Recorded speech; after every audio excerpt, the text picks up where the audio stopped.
Subscribe करें GST platform YouTube channel को और बेल आइकन प्रेस कर लें जीएसटी और इनकम टैक्स की वीडियोस सबसे पहले देखने के लिए। Good morning friends, GST platform के यूट्यूब चैनल में आप सभी का स्वागत है।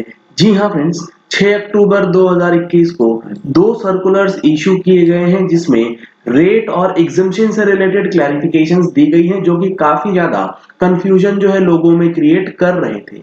ये आप देख पा रहे हैं स्क्रीन पे सर्कुलर नंबर 164 जो कि इशू किया गया है 6 अक्टूबर को, जिसके अंदर एग्जम्पशन और जीएसटी रेट से रिलेटेड कुछ चीजें बताई गई हैं। अगर आपने हमारी अक्टूबर महीने की टैक्स मैगजीन पढ़ा हो तो उसके अंदर भी हम लोगों ने सितंबर के महीने में जो क्लैरिफिकेशन नोटिफिकेशंस आए हैं वो डिस्कस किया है। हमारी अक्टूबर महीने की टैक्स मैगजीन ऑलरेडी रिलीज हो गई है। अगर आपको मिल गई है तो पढ़ के फीडबैक जरूर दीजिएगा कि आपको कैसी लगी, किस तरीके से क्लैरिफिकेशन आपके लिए काम की बन के आई है। अगर आप लोगों ने अभी तक टैक्स मैगजीन का सब्सक्रिप्शन नहीं लिया है तो जल्द से जल्द इन नंबर पे कॉल करके व्हाट्सएप करके आप टैक्स मैगजीन का सब्सक्रिप्शन ले सकते हैं। ये जो सर्कुलर्स अक्टूबर में आ रहे हैं और अक्टूबर के अंदर जो चेंजेस आने वाले हैं वो सारी चीजें आपको नवंबर की एडिशन में देखने को मिलने वाले हैं।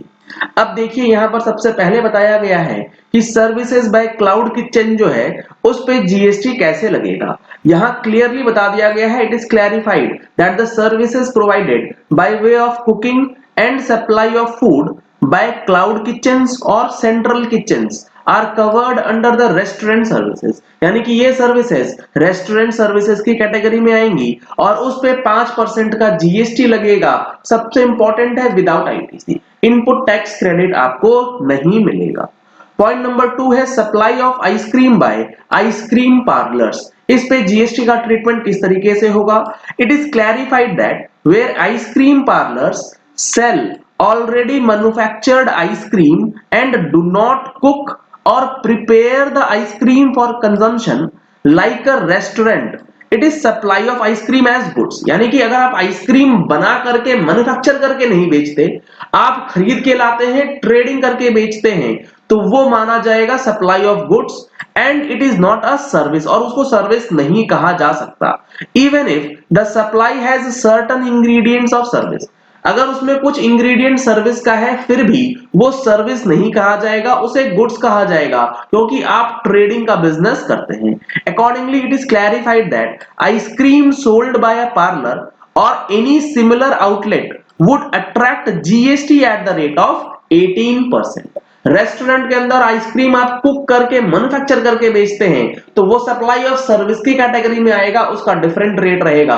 लेकिन आइसक्रीम एज सच आप पार्लर के अंदर बेच रहे हैं ट्रेडिंग के रूप में, तो उस पे 18% का जीएसटी जो है वो लगाया जाएगा। ये काफी इंपॉर्टेंट था। इसके बाद एक कोचिंग सर्विसेज जो प्रोवाइड की जाती हैं कोचिंग इंस्टीट्यूशंस के द्वारा, एनजीओस के द्वारा, इसके लिए यहाँ पर क्लैरिफिकेशन दिया गया है कि सर्विसेज प्रोवाइडेड बाय इंस्टीट्यूशंस और NGOs under the central scheme of scholarships for students with disabilities, बहुत स्पेसिफिक स्कीम के लिए ये एग्जम्पशन दी गई है। Where total expenditure is borne by the government, यहाँ पर टोटल खर्चा उस कोचिंग के लिए सरकार उठाती है तो वो जो होगा एग्जम्प्ट की कैटेगरी में रहेगा। इसके बाद एक इंपॉर्टेंट है GST on overloading charges at toll plaza. ये क्या होता है। लेट सपोज आप किसी गाड़ी को टोल प्लाजा से क्रॉस कराते हैं जिसकी कैपेसिटी दी गई थी 100 टन, आप उसमें माल ले जा रहे हैं 200 टन की, तो ये जो ओवरलोडिंग चार्जेस है 100 टन का, उसके लिए कैसे किया जाएगा। तो इसके लिए बताया गया है कि the overloading charges at toll plaza would get the same treatment as given to toll charges. अब टोल चार्जेस को क्या ट्रीटमेंट दिया जाता है वो बताया गया है entry number 23 of notification number 12/17 central tax rate exempt services by way of access to a road or a bridge on payment of toll charges। मतलब टोल चार्जेस जीएसटी से एग्जेम्प्टेड हैं, इसीलिए जो ओवरलोडिंग चार्जेस होगा वो भी GST से exempt होगा, जीएसटी उसके ऊपर भी नहीं लगाया जाएगा। ये इंपॉर्टेंट क्लैरिफिकेशन है, डे टू डे यूज के लिए आपको जरूरत पड़ेगी। Renting of vehicles to state transport undertakings and local authorities, इसके लिए यहां पर अब जो क्लैरिफिकेशन दी गई है इसको अगर आप ध्यान से पढ़ेंगे तो आपको चीजें और अच्छी तरीके से क्लियर हो जाएंगी। Accordingly, services where the said vehicle are rented or given on hire to the state transport undertakings or local authorities are eligible for the said exemption irrespective of whether such vehicles are run on routes timings as decided by STUs और local authorities. यानी कि अगर आप किसी गाड़ी को देते हैं किसी स्टेट ट्रांसपोर्ट एजेंसीज को तो वो सारी सर्विसेज जो है वो एग्जेम्प्ट हो जाएंगी, उस पे जीएसटी जो है किसी भी तरीके से नहीं लगेगा।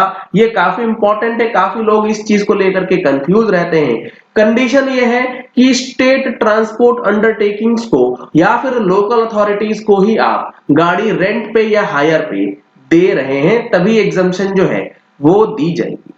Services by way of grant of mineral exploration and mining rights, इसके अंदर जो ये सर्विसेज दी जाती हैं इसका जीएसटी किस तरीके से लगेगा, अगर आप डिटेल्स में जाएंगे तो काफी सारे एडवांस रूलिंग्स की जजमेंट जो है उसका रेफरेंस दिया गया है। उसके बाद जीएसटी काउंसिल ने इन सारे मुद्दों को चेक करा, सारी चीजों को चेक करने के बाद फाइनली जो क्लैरिफिकेशन दिया गया है, it is clarified that even if the rate schedule did not specifically mention the service by way of grant of mining rights during the period 1st July 17 to 31st December 18, it was taxable at 18% in view of principal laid down in the 14th meeting for residuary GST rate.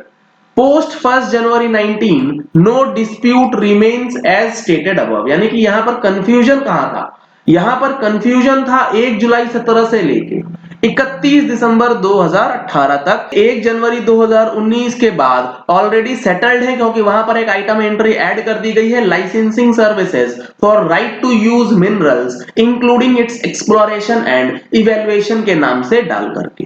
लेकिन उससे पहले ये entries नहीं थी, इसीलिए अब आपको ये समझना पड़ेगा कि चाहे वो एंट्री थी या नहीं, आपको 18% के हिसाब से ही जीएसटी जो है उसके पहले भी भरना है। 1 जुलाई 17 से लेके 31 दिसंबर 2018 तक आपको जीएसटी का रेट लगेगा in case of mining rights और इससे रिलेटेड सर्विसेज जो होंगी उसके लिए। यहां पर रिवर्स चार्ज का सबसे बड़ा चक्कर आने वाला है कि माइनिंग के लिए जो रॉयल्टीज वगैरह पे होती है उसका किस तरीके से ट्रीटमेंट जो है आगे किया जाएगा।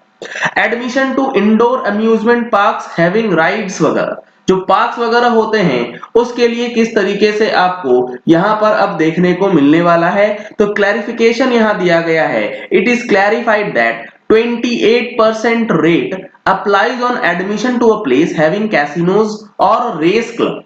28% लगेगा कैसिनोज वगैरह में। On the other hand having a rate of 18%, जो एंट्री नंबर 34 है वो 18% है, जो कि कवर करता है all other admissions of amusement parks, theme park etcetera. यानी कि जो पार्क्स वगैरह होते हैं उसके अंदर जो आपको जीएसटी का रेट लगेगा वो लगेगा 18% का, ना कि 28%। अब यहाँ पे services supplied by contract manufacturers to brand owners for manufacture of alcoholic liquor और फॉर ह्यूमन कंजम्पशन, यानी कि जो मैन्युफैक्चरिंग सर्विसेज प्रोवाइड करते हैं उनके ऊपर किस तरीके से जीएसटी के रेट्स जो हैं वो लगाए जाएंगे। It is clarified that the expression food and food products in the said entry exclude alcoholic beverages for human consumption। As such, in common parlance also alcoholic liquor is not considered as food, वो food के category में नहीं आ सकता। Accordingly, services by way of job work in relation to the manufacture of alcoholic liquor for human consumption are not eligible for GST at the rate of 5%। यानी कि job work in relation to manufacture of alcoholic liquor for human consumption जो है उस पे GST rate 18% के हिसाब से लगाया जाएगा।